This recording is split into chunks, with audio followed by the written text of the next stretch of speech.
brilliant. 75 years ago in June this year, the building we're in was inaugurated by the then Committee of Aberdeen Hebrew Congregation. We love the building and want to keep it going as it is the cornerstone of the community. We hope to have our 75th anniversary later in this year or the next. Gojek have been really, really supportive, and especially Fiona for arranging this event. I also want to give a big thanks to the authors, Nathan, David, and for Ethel for giving up their time to help us raise funds. The second speaker is David Simons, who's going to be in conversation with Fiona about his Scottish Jewish book series. I hope you enjoy the talks, and I look forward to greeting you on Tuesday for the final talk. I think Fiona's going to link if you want to contribute during the talk as well, because if we raise more, we'll get more from the donor as well. So that would be really good. Okay, thank you. Yeah, thank you, Hilary. And just to say that we are already on £2,500, and that's before it's been doubled, just from these author talks. So it's just been fantastic what we've been doing. So David, over to you. If you can spotlight David for me so I can actually see him, that would be great. Okay. So welcome. Thank you so much. I mean, I can see exactly where you are. You're in 1920s Glasgow, but 1920s Glasgow. Yep. Would you like to say where you are? Just adding a little bit of flavour to the event. So would you like to just tell people where you actually physically are and how long you've been there and why you're here, why you're there? Okay, so I am in Glasgow, as it happens, by chance more than anything else. As Christopher mentioned before, I was in Spain for quite a few months over the winter, and I just got out of Spain before Spain locked down, and I'm glad to hear that things are getting back a little bit to normal there.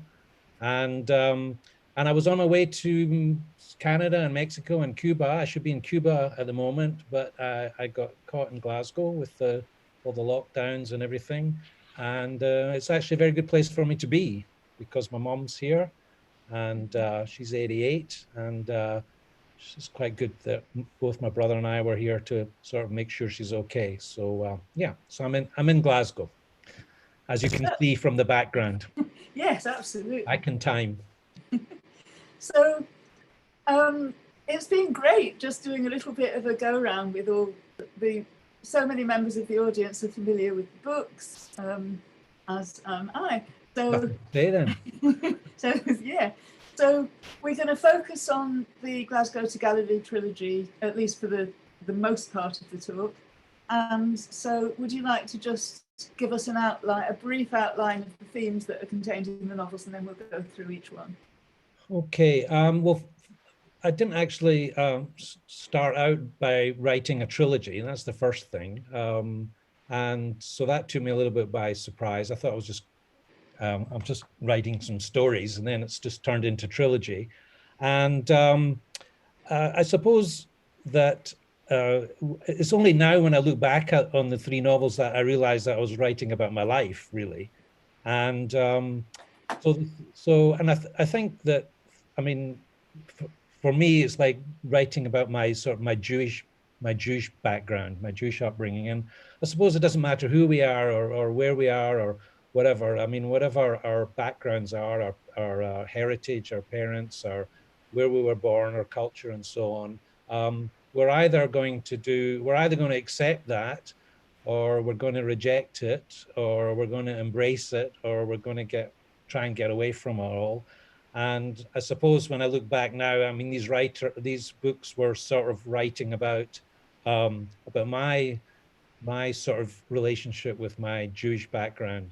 So the first novel, The Credit Draper, I guess that novel is really about community, and it's about identity. And I suppose for me, it was sort of trying to work through the whole sort of, Scottish Jewish identities that we have, and that I have, and that any conflict with that, and so on. And then from there, I moved on to The Liberation of Celiacan, this novel here, which tends to be the runt in my litter of novels.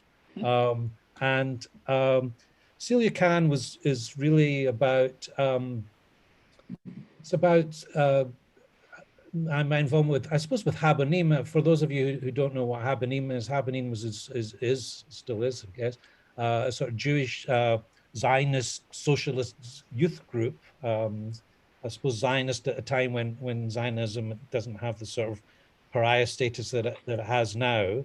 So I was Habonim, in Habonim we sort of were brought up to. There's probably people here that were in Habonim. It was a sort of, when people were other kids were at the Scouts, I was at this organization learning about kibbutz in Israel and community living and going off to build collective farms in the Middle East. So that was and my father also was quite a socialist, and he took us to May Day parades, and both my brother and I remember very well being taken to see Paul Robeson singing in Queen's Park in 1960. He was the first Black person I'd seen in my life, and a phenomenal figure that has been forgotten a little bit in history of the civil rights movement in America. But we got to see him. Our father took us to see that. So I was I guess in Celiacan, I was looking at the Jewish experience with socialism, especially in Glasgow, which was quite a very strong socialist background there, especially in the 1920s. And the same time, the Russian Revolution had been going on. And so there was an interesting relationship there that I wanted to explore through that novel. And then I suppose that quite naturally took me to Israel and Palestine in the 1920s, where I sort of wrote about my experience living on kibbutz. I lived on kibbutz for a period of 6 years between 78 and 88, back and forward a few times there. And it was a very happy period for me in my life living on kibbutz. But it also was a time of, you can't live in Israel and not every day is every day is like conflict there. Something's always happening, at least then in the 70s, 80s and so on. It was quite a violent time. And so I suppose I wanted to write about that too in The Land Agent, just trying to look at my experience in Israel and Palestine as it was then in the 1920s, and about the issues there. So these were the sort of the three themes that ran through those three novels in general. So yeah. Thank you. Trilogy. So I had a relative who was a credit draper. Tell me where the idea came from for the novel and a bit of the story of the novel itself.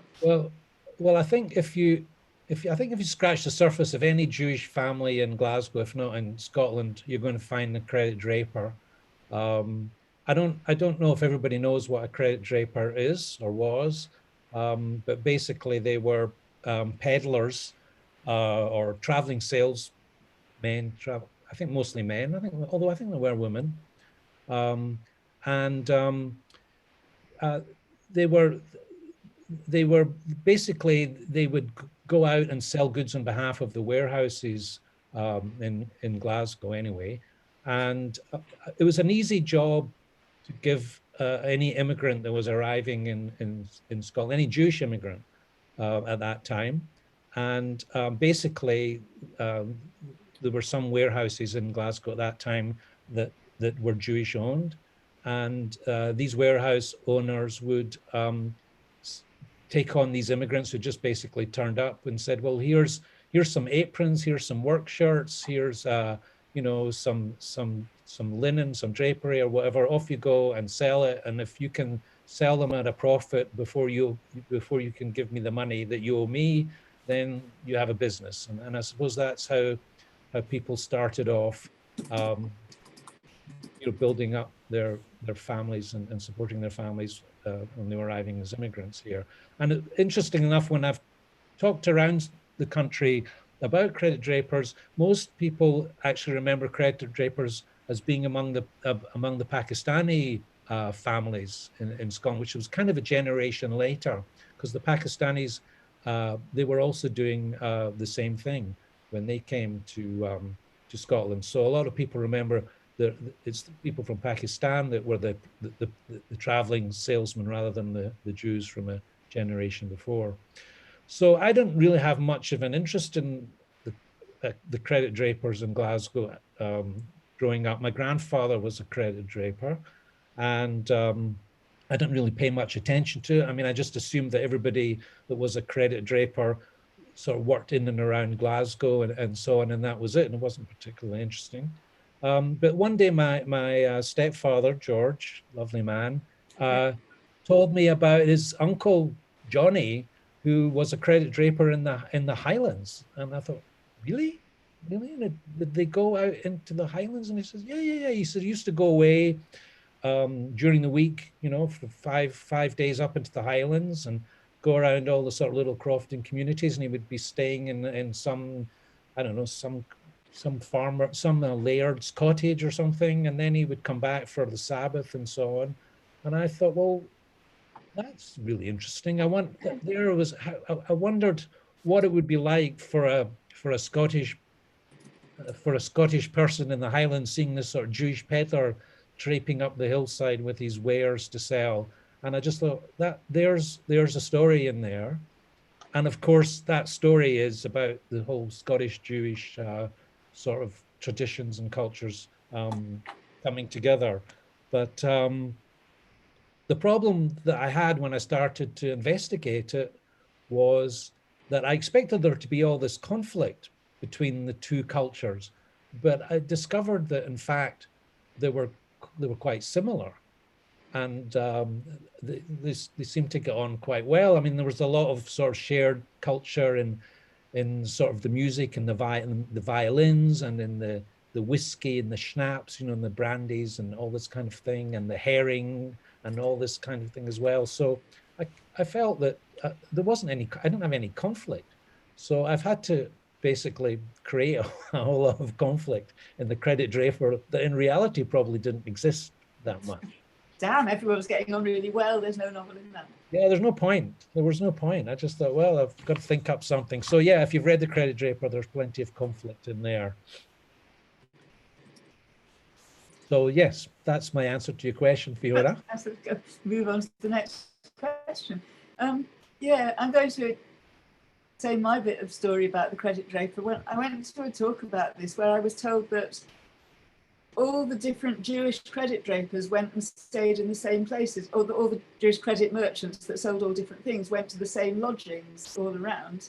And I was told that they kept kosher pots for them, and they would write in Hebrew. I really don't know if this is true. They would write in Hebrew the latest the parsha of the week when they were there, and that Hebrew would still be there when the next Jewish credit draper, credit salesman came round and would use the kosher pot that nobody else would have used.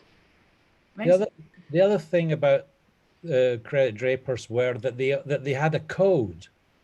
They had a code because and the code was 10 letters. It was a word. Yeah. 10 letters, and each letter had to be different. And so if you, a lot of the customers, especially in Glasgow, not so much obviously in the Highlands, but when they were working in Glasgow, a lot of the customers that they would go to sell on credit, because it was the only way in those days that you could get credit to buy things. Yeah. There was no hire purchase, and there was no obviously credit cards, and so they would give them a note to take to the warehouse, so that they could get the goods that they wanted on credit. And the credit draper would write a letter on the code, on the note, denoting the markup to give the customer. Right. So I think in my note, I mean, I haven't read the credit draper for about 10 years, so I'm not sure I can remember myself, but I think the code in the book is Cumberland, the word Cumberland, which is 10 letters, and they're all different, and each letter stands for 10%.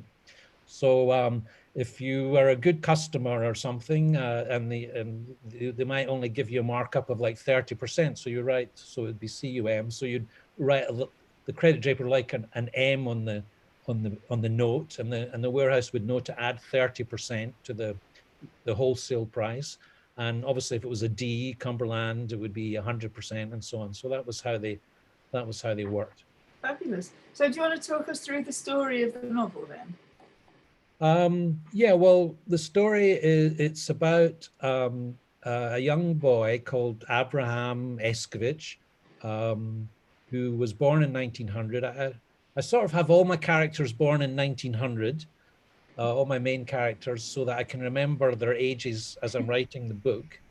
So Abraham was born in 1900, and he was born in Russia, and at 12 years of age, he was going to be conscripted into the Russian army, because the Russian army had to take so many young males from every village to be conscripted into the army. And they were giving, the villages would hand over the Jews to take their place in the army, and they were running out of Jews, and their ages kept coming down from 18, 17, 16. So they were starting to take 12-year-olds into the army. So Avram, his mother, tried to get him out of this by sending him off to Glasgow, where there was a link to a family there, the Can family, that's never really disclosed in the novel. So Avram turns up in Glasgow at 12 years of age, and is adopted into the Can family. And he discovers that he has a talent for playing football, which fits very well into the sort of the culture of I was going to say of the time, now as well. And he had sort of ambitions that he was going to be this great footballer. And various things happen. The First World War breaks out, of course, and various things happen to the Can family. And he has to put aside any ambitions he had of professional football, and he's packed off to the Highlands of Scotland to work as a credit draper with his uncle Mendel. And the story unfolds from there, basically. Okay. Yeah. So did you do lots of research? Did it all just come to you because of the family? Well, I didn't. People get very disappointed when I tell them about my novels, not doing a lot of research, especially because they're historical novels. You'd think I would have done a lot of research, but and that's more pertinent when I come to the land agent, to talking about land agent. But there was to be honest, when I was probably writing this novel about 15 years ago, 2005, I think. And to be honest, there was very little written around about this time in sort of Glasgow or Scottish Jewish history. Scottish Jewish Archive Centre, which is thriving now, thanks to people, Harvey Kaplan and Deborah Haas and Fiona Brodie, is doing really well now. But back in 15 years ago, there was very little. They had very little material, and they gave me very few things to work with, some letters and a little bit of memoir, and so on. Dr. Kenneth Collins wrote a very detailed account of Scottish Jewry, and there's a few memoirs, including Ethel's, which is still here somewhere. Yeah. Her memoir, her Mackerel at Midnight, which is a great title for a memoir, and you can hear about it on Tuesday if you want to come along. So there's a few memoirs, but there's been very little fiction written. In fact, the only fiction that there's been written about the Scottish Jewish community was by Chaim Bermant. Is it Chaim Bermant? And in the 1960s, there was a couple of novels that he had that sort of vaguely set in Glasgow and so on. So there was no fiction anyway. And I mean, basically, I made a lot of it up. That's the truth of the matter. Like I said, there wasn't a lot of conflict, and so I had to make a lot of the stories up. I mean, I think it's quite true to the flavor of the time and so on. But I'm a writer, and I didn't let the truth get in the way of a good story. Okay. So have you chosen a good bit to read to us? Yeah, I'm just going to read a little bit because it's a funny kind of, you know, setup here. Not sure if it's reading is that good a thing to be doing, but I'm going to read a little bit. I'm probably going to explain what I'm going to read is probably going to be longer than the reading. It's a very short piece I'm going to read, and it's very much at the end of the credit draper. And I wanted to read it because in a very short space of time, I introduce you to all the main characters and the themes at the same time. So it's at the end of the novel. Avram, I'm not giving anything away really to anybody who hasn't read it. Avram, who's the credit draper, the young credit draper, who's now in his 20s, comes back to Glasgow on the eve of Yom Kippur being the holiest day in the Jewish calendar, the fast day, and he's sitting down with the Khan family for the dinner before going to the synagogue to begin the Yom Kippur service, and so he's sitting there with the family. So you've got Papa Khan, who is his adopted father. You have Madam Khan, Martha Khan.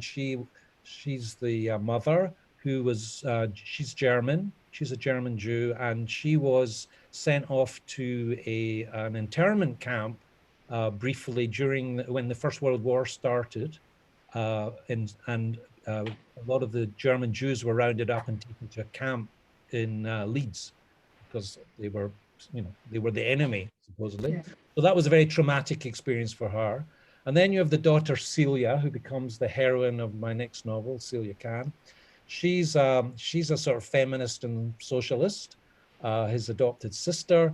And then you have his adopted brother, Nathan. Nathan is quite a mysterious character in the book. Nathan is, there's a suspicion that he's a Lamed Vav. I don't know if people know what a Lamed Vav is. Lamed Vav is there's a sort of myth in Jewish tradition that there are 36 righteous people living in the world at any given time that take on all the suffering of humankind on their shoulders. And if they didn't, the rest of us couldn't possibly bear the pain that there is in living in this world. Yeah. Which I don't know, it might be quite relevant in this day. It's so Nathan is this he's a young lad who's suffering constantly, and there's this idea that maybe he's one of the Lamed Vav, the 36 righteous men. I don't know if women, hopefully women as well. And there's actually a very interesting book, if you are interested in this, called The Last of the Just. It's a award-winning novel by Andrew Schwartz-Bart, a French novelist, who wrote about these 36 just men and women who take on the suffering of the world. But so this is the family, and they're about to set off for the synagogue, and they're very excited because the synagogue, which is in Glasgow, it's just it's a very young congregation. It's the 1920s. The Jewish community is just growing a little bit. They're very excited because they've hired a chazan, a professional singer, to come up and conduct the service at the synagogue. So they're very excited about this. So I'm going to read a very short piece. So much was expected of the new chazan, least like some milk cow from a synagogue in London. A great milestone in the history of our synagogue, Papa Khan explained to Avram over dinner. Having our very own chazan represents the reaching of maturity for our Jewish community in the Gorbals. And not only a chazan, Madam Khan had continued, soon we will have a kosher restaurant in the city as well. And then you'll want your own kosher public house, Celia said. Papa Khan turned to her. You might reject our ways, young woman. You might think all our customs mean nothing, that we ramble on with our prayers in a language most of us do not understand. But what is important is that we sit down in the synagogue as a community. Papa, Nathan said, you're becoming too excited. Papa Khan brought his fist down on the table. His wife covered her face with her hands. Tell him to calm down, she will. Tell him to stop. No, I want Celia should understand this. It was the community that helped me when I arrived here. It was the community that helped your mother, the community that gave your uncle a job. Community, community, community. This Jewish community, it is not so different from this socialism. For once, Celia said nothing, but Madame Khan rose from the table, strode over to the piano. She lifted the lid and began to play a Scottish melody. Martha, please, her husband called her, come and sit down. Madame Khan continued banging out the notes with an unnecessary harshness. Martha, we are in the middle of dinner. Madame Khan stood up, walked calmly over to the open window. Only Scottish songs heard in this household, she shouted out into the street until Nathan pulled her back. No German music here, no Bach or Beethoven, only Scottish songs. So that's a little bit from the Credit Draper. Fantastic, thank you. Just weird kind of reading and not seeing. I need to go on to. Oh, okay, I can see people now. All right. Yeah, if you see everybody, that's going to be good. Reading to myself there. If you just for everybody, I've got some prepared questions, but there's time at the end for everyone's questions. So if anybody thinks of anything you'd like to ask David, just write it up in the chat, or if you want to keep them secret, send them directly to me, and I'll put them up there, and I'll ask them later. So moving on nicely to the to the Liberation of Celiacan. Then, where did the idea for that book come from? Well, I was at had an event in London, a book festival there, and Ross Bradshaw. I don't, Ross isn't here, is he? I don't think so. I haven't seen him. Ross Bradshaw is a publisher, was a publisher. I think he still publishes a little bit, with 5 Leaves in Nottingham, and he. I would just like to say about Ross Bradshaw that he gave up publishing or as a main occupation a few years ago and opened up a bookshop in Nottingham called 5 Leaves Bookshop, against everybody's advice. That's it. What, you must be mad opening up a bookshop in this, current publishing climate. People were going online with their Kindles and so on. Anyway, he opened up this bookshop. It's kind of it's got quite a strong socialist bent to it, and it's voted the best independent bookshop in the United Kingdom. Wow. And the best bookshop in whatever area Nottingham is in, the Midlands or whatever, like 5 years running or something. So good old Ross. But anyway, he was publishing at that time, and he came up to me at this event and he said that he'd read the Credit Draper, and he wondered what happened to Celia. And I said, what? I said, what are you talking about? What happened to Celia? He says, well, she was a very interesting character. I mean, what do you think happened to her? And I said, I have no idea. I'm not like, J.K. Rowling has sort of filing cabinets full of her characters, biographies and so on. I said, no, I hadn't really thought about that. And he says, well, it's very interesting, the sort of what was going on for the Jews then, the Jewish communities in the UK at that time, because a lot of them had escaped from Russia because of the pogroms and so on, and many went to Palestine to start up kibbutzim, because they were, sort of very socialist minded and communist minded and so on. But they had to leave Russia, and they came to Scotland and the rest of the UK. And then suddenly there was the Russian Revolution in 1917, and they didn't know what to do. They thought, well, do we go back to Russia? This is fantastic. We've had this revolution, and some people did, and so on. So and it wasn't successful, so I guess the Jewish communities had a very sort of ambivalent relationship with Russia and socialism and so on. So Ross mentioned this to me, and immediately I thought about, again, going back to my own background, and I'm thinking, oh, right, okay, Habonim, being brought up in socialism and seeing Paul Robeson and going on May Day marches and all this kind of thing and singing the Internationale and whatever we did.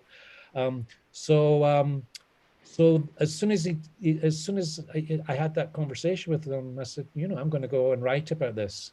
And so that's what I did. Basically, I went to write about my next novel, The Liberation of Celiacan, which is you can see there. Kind of goes in and out of my back. And yeah, so that was how the idea got started. So tell us about the story of the actual novel then. Well, a lot of it, the beginning of the novel overlaps with Avram's story and the Credit Draper because they were adopted. Well, she was his adopted sister, and so they grew up together in Glasgow. And Avram goes off to be Credit Draper, and she gets involved in all this sort of socialism movement that was going on in Glasgow at that time. There was socialist Sunday schools in Glasgow. There was a very famous woman called Agnes Calder. Not Agnes Calder.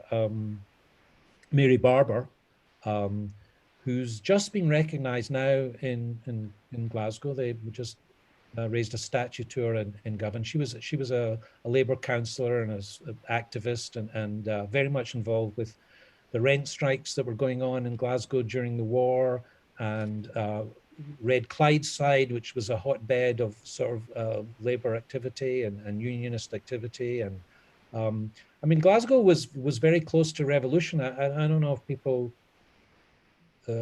Glasgow people realize that. 1919, there was huge marches and demonstrations, and there was a real sense that there were going to be riots, and the army sent in tanks to George Square and all this kind of thing. So Celia gets involved in all of this. And there's also a strong kind of feminist movement in the 1920s and so on. And so I was looking for something for her to get involved in. She needed to have a cause. So I got her involved in the birth control movement in the 1920s. I mean, when it's 100 years ago, and it's hard to believe how ignorant people were at that time of contraception and any form of birth control. I mean, I think they were even ignorant of conception, never mind contraception. And she gets involved with this, and there's the sort of, Mary Stopes is around at that time, and so she get so Celia becomes a sort of activist for birth control, and in reality, the first birth control clinic outside of London was set up in Glasgow in 1927, I think it was. So that's really her storyline arc is really through all of these different events. Okay, and then that takes us directly into The Land Agent, the third novel in the trilogy. Yeah, so Celia eventually moves to. She gets disillusioned with her activities in Glasgow, as many people do with socialism, I guess. And she decides that she'd heard about the kibbutz movement in Israel, and Palestine it was then, the 1920s, and decides that she wants to go and live in one of these communal settlements that are springing up throughout Palestine. And so off she goes, and so the novel moves to Palestine, and I wanted to I don't know. I guess I wanted to show the issues about Palestine in the 1920s that were different from what we think of today. I mean, today it's sort of, it's very much a sort of Zionist, Palestinian.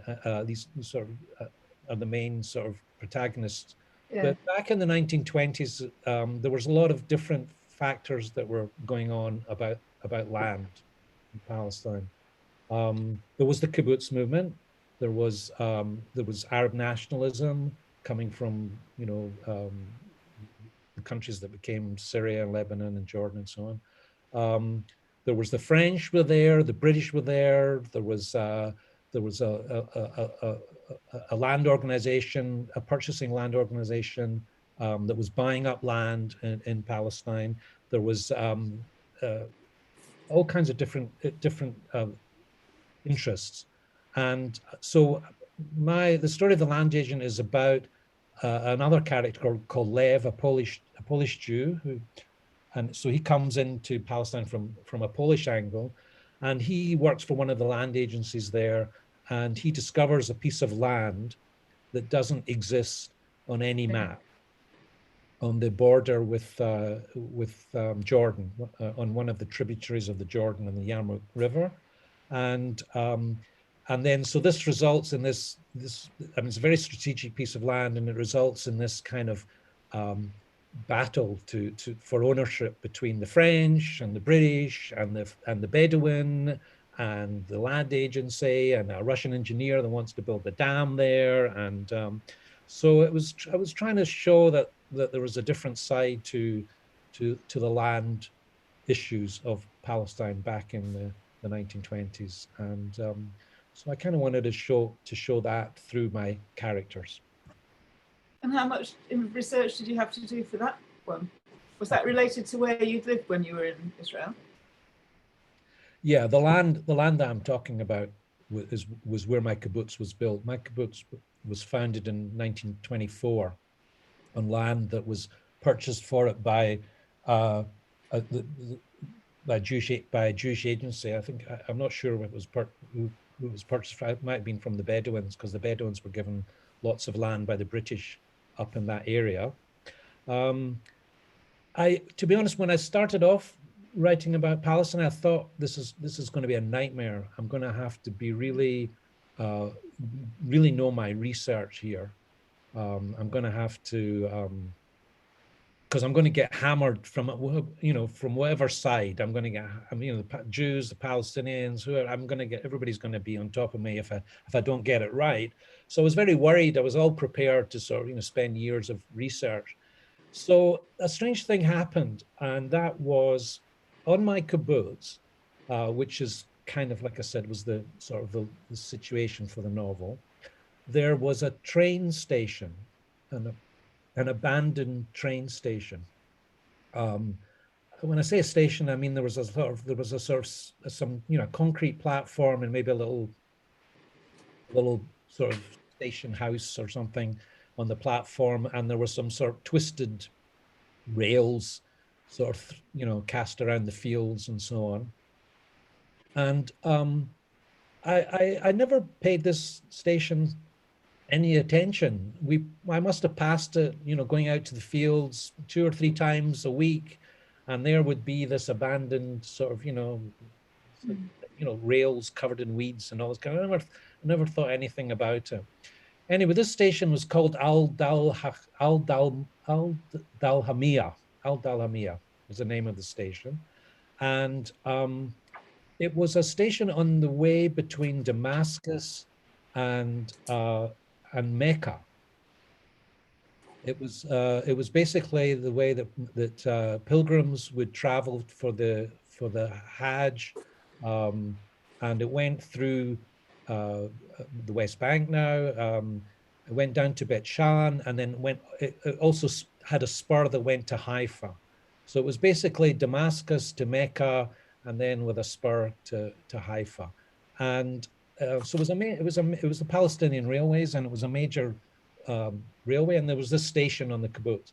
And this is what I discovered when I was doing research. So and I thought to myself, well, why was it called? Why was there a station there?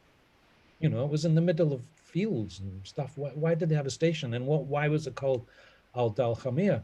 And so I started to do my research, and there's a website that for the Palestinians, it's called Palestine Remembered, and this website contains the names of all the villages and towns and that were destroyed or were evacuated or whatever the reasons. In 1948, 1949, during War of Independence, or the Nakba, what the Palestinians call it. And in this list of villages was Al-Dalhamia. And it was very detailed. It said there was, 90 families lived there. It was destroyed in 1948 when the Jewish brigade, came up through into, along the border with Jordan, blew up the bridges there, and this village was destroyed, and the population moved to Lebanon, I think. So I thought, oh, well, I didn't know anything about this. And then, so I wrote to the kibbutz. A friend of mine runs the archive center in the kibbutz. And I said, I don't remember seeing a village called, I plowed those fields. I plowed those fields. I never saw a wall, bricks, or any sign of there being any village there. And he wrote back and he says, there are people alive today on the kibbutz. He says that there was no village there, right? So I thought, well, I don't know what the truth is. I don't know what the truth is. I've got, on one side, I've got photographs of, from Palestinians and documentation and details of family. And on the other side, I've got, said, no, never been a village there. Don't know what you're talking about. And for myself, I never saw one piece of evidence that there was a village there. So I realized I don't know what the truth is. So I can just make this up because it doesn't matter. I can just, I don't have to worry about anything anymore because everybody's got their own story. Everybody's got their own story, and I can just have my own story too. So yeah. So instead of being worried about a whole lot of research, I just I went on, and I'm not saying I made things up, but and if you do read the land agent, it tells you at the back which things are true, and well, I don't know, true is the right word, but which things are historical facts and which aren't. But it was quite a liberating process. And it also, you learn so much about, what is truth, what is just narrative. Our truths are just the stories that we make up for ourselves. And that's, so yeah, so to answer your question, I thought I was going to do a lot of research, but in the end of the day, I didn't have to do that much because I didn't have to worry about the facts too much because everybody has their own version. Yeah, I think that's always the story when you're talking about land. There would always be two different stories, two different versions. Yeah, no, or conflict, just conflict. Whatever the conflict is. Even with the conflict, the situation that we're in now, is this a man-made virus, or was it a natural occurring thing? Whose narrative is going to win? I think that's what it's all about. Let's take us back to the 20th century. I can't think about this one for the moment. I was just looking at the lovely thing behind you. Were you going to change your background to be more in keeping with? I was actually just thought about that. I think I can do the land agent, I think. Yeah, there we go. There's a land agent. There's the cover of the land agent. Okay, and what have you?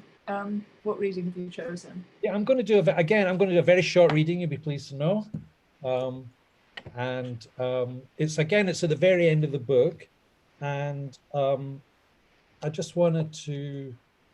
I'm actually going to tell you more of a story after I've read this.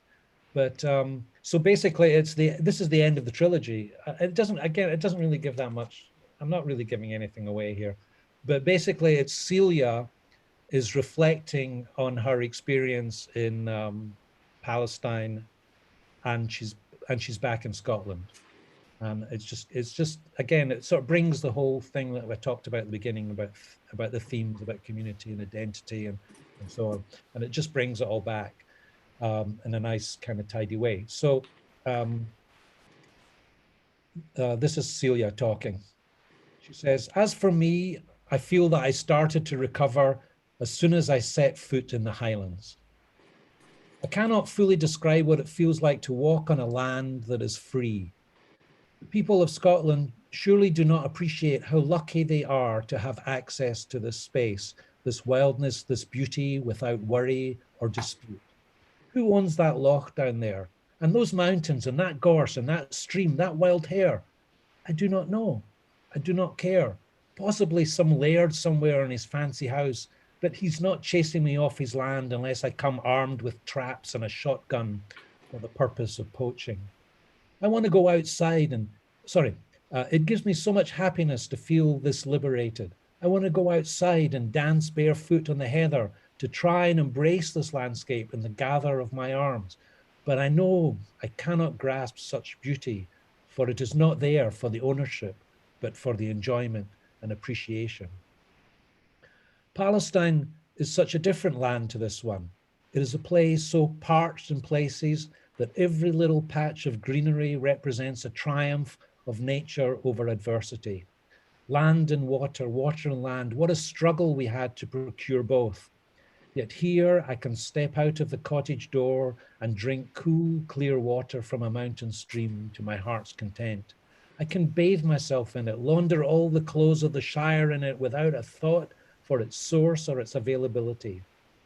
And what I miss about the Holy Land is the light. There was such an intensity in that light I cannot describe. When I was bathed in it, I felt as if I were being kissed by God.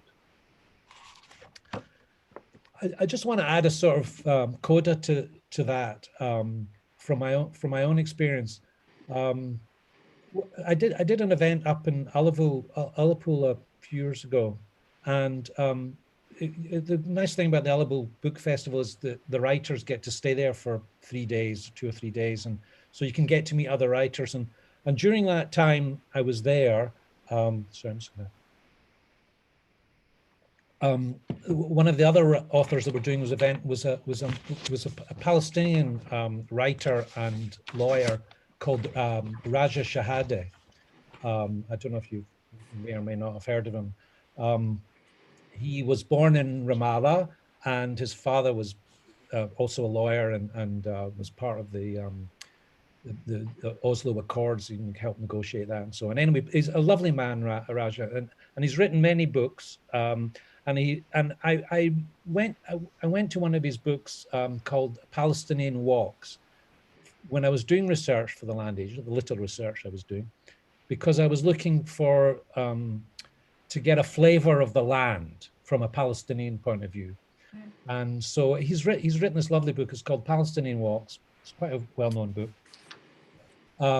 And it's basically about him growing up and living in Ramallah, and how his walks have changed through the years through the occupation and so on, and how they've become restricted and limited, and things that he could do as a child he couldn't do. And remarkably, I mean, he's not.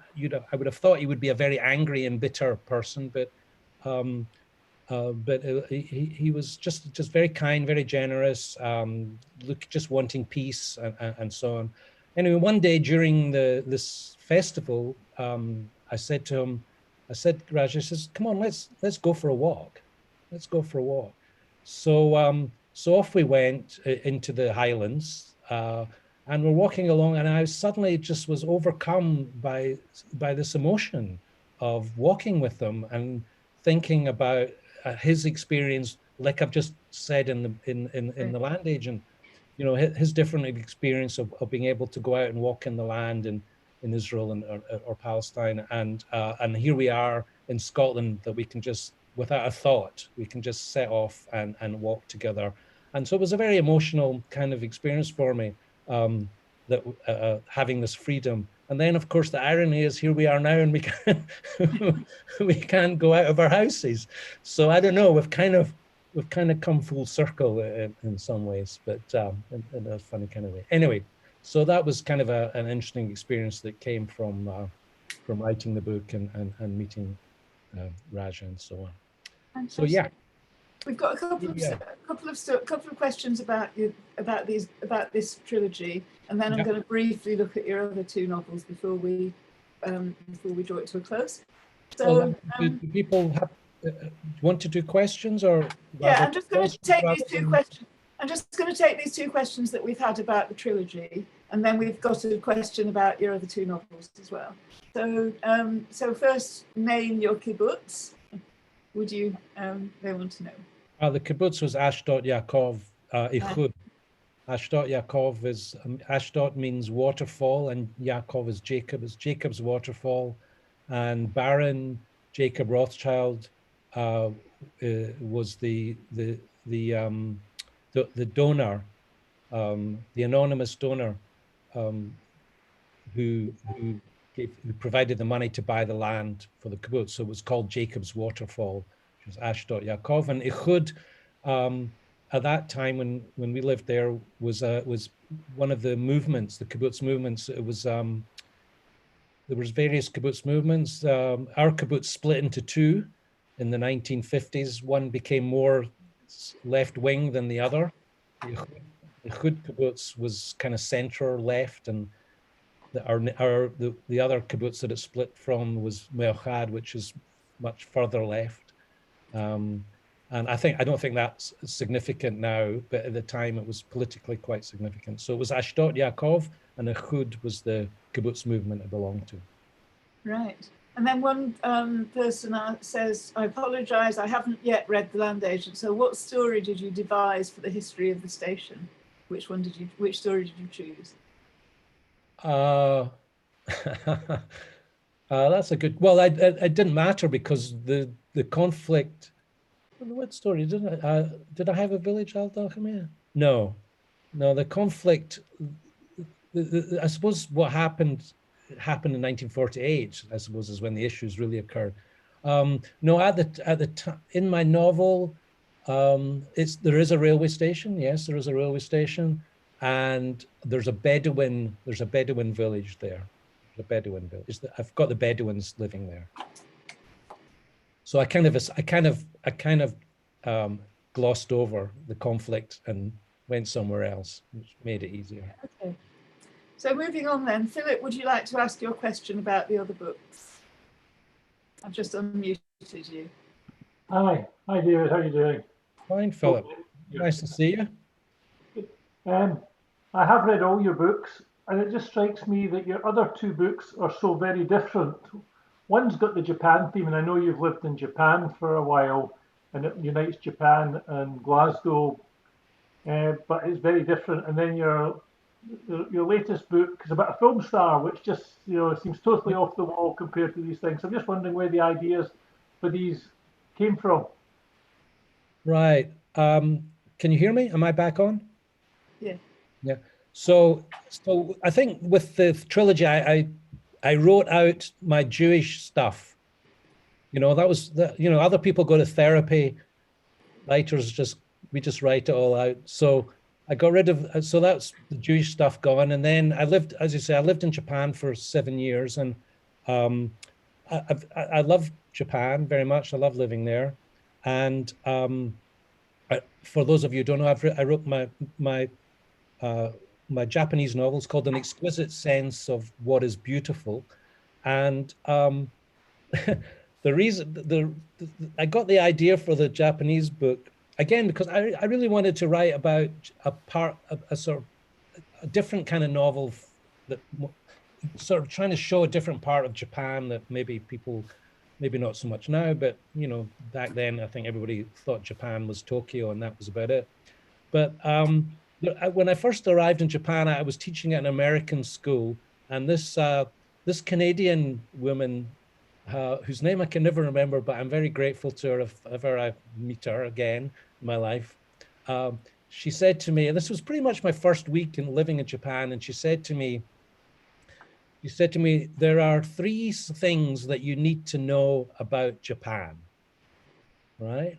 And I said, yeah, well, what are they? And she says, well, if you break into a 10,000 yen note, 10,000 yen is about 40 pounds, like a 40-pound note. She says, if you break into that, you can kiss it goodbye, right? As soon as you've changed it into anything, that money will go in a second. So that was the first thing she told me.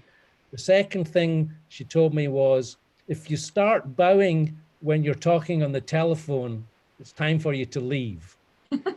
So if you start going, hi, so that's not, hi, so that's not, she says, it's time for you to leave. And then she said, the third thing that you have to know is that the Japanese, and this is because her husband, our ex-husband, was an architect. And she says, the Japanese have an exquisite sense of what is beautiful and no sense of what is ugly. And I thought that was a really interesting thing to say. And she was referring to the buildings in Japan. I mean, because for anybody that's been there, I mean, you can see the most phenomenally beautiful temples and not just buildings, but art. And I'm sure you all know it, you know, whether it's pottery or whether it's, you know, all kinds of design and so on. But at the same time, you can see the most horrible buildings you could possibly imagine, you know, with green dragons draped around them and God knows what.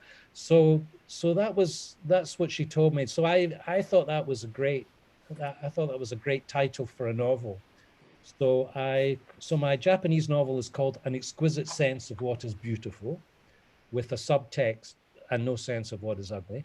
And my publishers said, we're never going to get this not my publisher, when I was sending it out, they said, you're never going to get this published because it's too long a title and it's not going to fit on the spine of the book. And this was you know, when was this, about 7 or 8 years ago.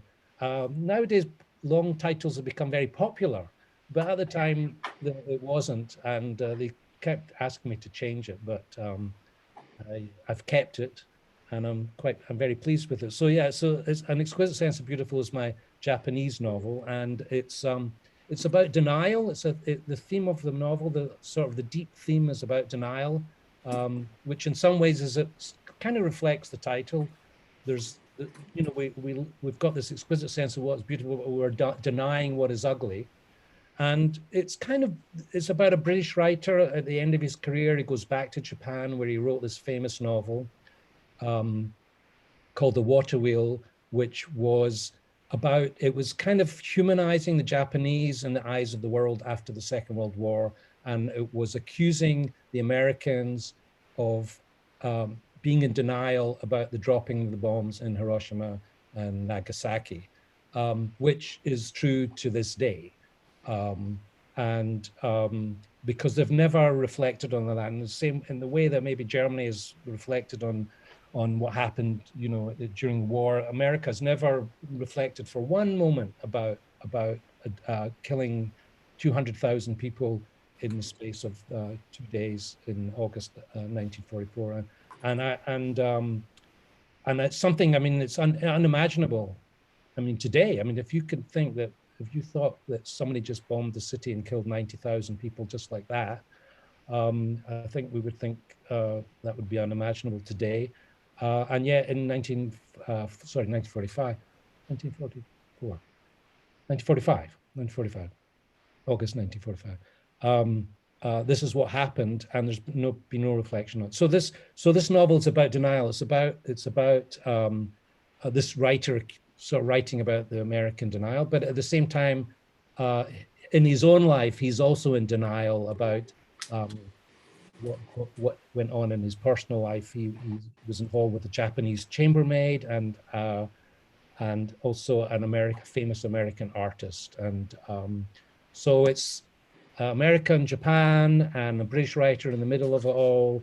And it's about personal denial and it's about political denial. And so, yeah, that's Exquisite Sense of What is Beautiful. And you asked me, I don't know, have we got time to go on here? Yeah. So the other novel Phil was mentioning was A Woman of Integrity, which is about, as you said, about a film star in, again, 1900. She was born in 1900, so I can keep track of her age. And 2 film stars, one in the present era and one in the past. And the woman in the present has the opportunity to star in a play, I think it was, I remember now, about the women in the past, to play her life. in the past. And this is a woman she admired very much for her integrity. She was delighted to be given this role, to play this woman she admired very much for her integrity. But as she just gets more and more investigating into this this woman's life, this previous actress' life, she discovers that maybe she didn't have as much integrity as she thought she had. So it's about two women in two different times trying to find their way in the world. And it's actually based on Martha Gellhorn. Did you know who people know who Martha Gellhorn was? Martha Gellhorn was married to Ernest Hemingway. No. I'm looking at some faces here, but I don't see any. Yes, some people are saying yes, definitely. Yeah. One of my friends, she's an actress, and she was telling me the story how she was asked to play to do a one-woman play about Martha Gellhorn. Martha Gellhorn was married to Ernest Hemingway and a phenomenal journalist in her own right and writer, and was completely overshadowed by the fact that she was married to Hemingway. And but she was a war correspondent, and she was the one that got Hemingway involved in Paris and all this, and the D-Day landings and everything. Anyway, this friend of mine, she was asked to play Martha Gellhorn in a play, and they decided to do some research about her, and they went to her son, her adopted son, who lives in Devon or Dorset, somewhere in the south of England, and is alive today. So I'm always a wee bit worried about telling this story. But so they went to the son because he holds the archives to Martha Gellhorn's estate. And they went to the son and they said, could we have access to see her letters and material and so on, because we want to do this play about her, this one-woman play. And this man, Sandy Gellhorn, said to them, I'll let you have access to the material, but I want you to put on a play of mine first. Mm-hmm. I'll give you access to the material, but I want you to produce my play first. So first of all, this was a ridiculous thing for a trustee of a literary estate to say. So my friend, Sian, her name is, so she was confronted with this dilemma. She says, here I am wanting to be in this play, portray the woman that I've always admired for integrity, Martha Gellhorn. And now my own integrity is being challenged, by this man asking me to put on a play. I mean, this is ridiculous. And so that's where the story for the novel comes from. And you'll have to read the book to find out what she does. Fantastic. And you'll never tell us who the man was. Sorry? And we won't know who the man was. Right, I have another question from Karen. Yep. Where's Karen? So unmute Karen and off you go. Ooh. Hi, it's a bit dark here, sorry. I just wondered, David, I've loved all your books. Are you writing another one? Well, I've written another one. It's called The Responsibility of Love. And it's with my publisher. And I'm trying to persuade, she doesn't like it. Or she hasn't liked the first version that she saw, and she's now looking at a revised version. So I'm waiting to find out.